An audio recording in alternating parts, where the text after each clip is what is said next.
Mick, that's 42 fish out so far. That's a new record for a single angler at Oakview. Fantastic. It really is fantastic. It surprised me as well. It's the third year we've been there to Oakview, and it's just got better and better. We didn't come here expecting to break any records. We'd have been happy going home with a dozen fish and a good time in a lovely place. But to catch 42 is tremendous. And I think that's all down to being here twice previous and working things out and getting to know the fish movements and how to approach the lake. And the tactics have worked. We've got it right first time. Can you give us a bit of an idea on tactics, Mick? The tactics this time round, having been twice before and learned a bit about the fish movement, we're very sure that they're aware of lines in the water and bankside disturbance. So this time round we've decided to target the quiet areas of the lake, fishing from the middle into the corners and the far margins, where I'm sure the fish move out of the disturbance of the anglers on the lake to find the quiet places. And we targeted them there. And of course, by fishing those spots, when you do hook a fish, you're pulling them away from the others rather than playing them out in front of your swim and dispersing whatever fish are still there. And it's worked a treat. I notice you spend a lot of time reading the water, Mick. Can you tell us a little bit about that and how you do it? I think that's quite crucial in keeping your catch rate up. The fish, they're not shy in showing themselves. And you'll see areas of the lake where they show more often than anywhere else.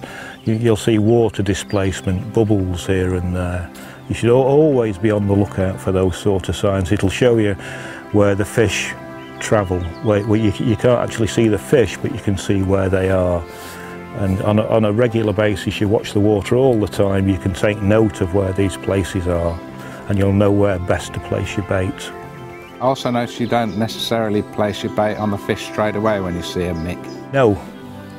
No, I think what a lot of people probably do when they come over to a place like this is they'll see an obvious feature like the island. They'll say, wow, pile a load of bait in, throw all the 3 rods on it and sit back and wait.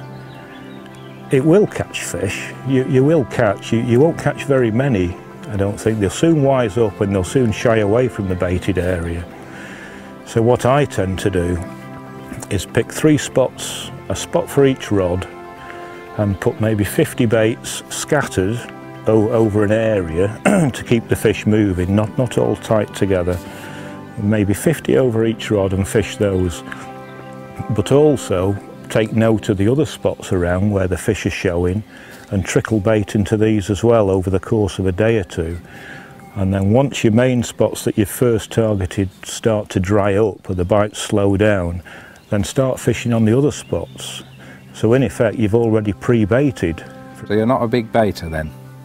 No. I think on waters like this, you can catch more without heavily pre-baiting. With it being a medium-sized lake with a good head of fish, you can be pretty sure that you'll be visited quite often by fish. And if you are, you ought to be getting bites. So by piling a big bed of bait in, it will catch your fish, but I'm sure you'll catch just as many, you know, by careful baiting really. And you've always got to remember that you can't take out what you've already put in.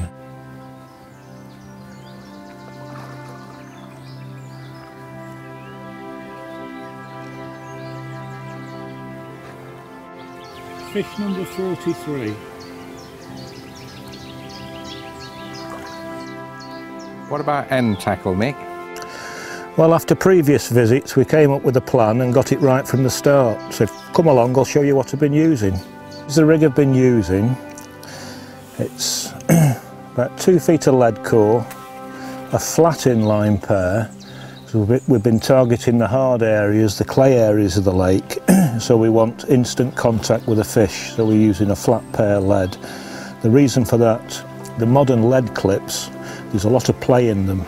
So when the fish picks the bait up, we want direct contact to the lead. It sets the hook much quicker. Also with this system, It's only the eye of the swivel that's pushed into the bottom of the lead. So it's enough to hook the fish, yet should your line break for any reason, there's no tail rubber on the end, it'll come free and just slide off, so the fish won't be dragging lead around, most important. Now there's 6-inch hook link, 2 small blobs of tungsten putty to keep it down to the lake bed, a size 6 curved shank hook and a single 15mm boilie. What I've been using on the end of that is one of these, just 3 baits on a piece of PVA string.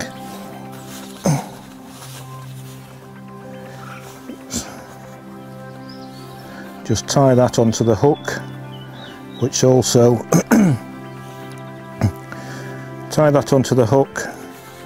It also traps the hair. As you'll see, we've tied that on there. It's trapped the hair so that can't tangle around the hook. And it's a very simple, very effective presentation. And that's what's worked for me. That's done the business. And as you've just seen, we've got fish number 43.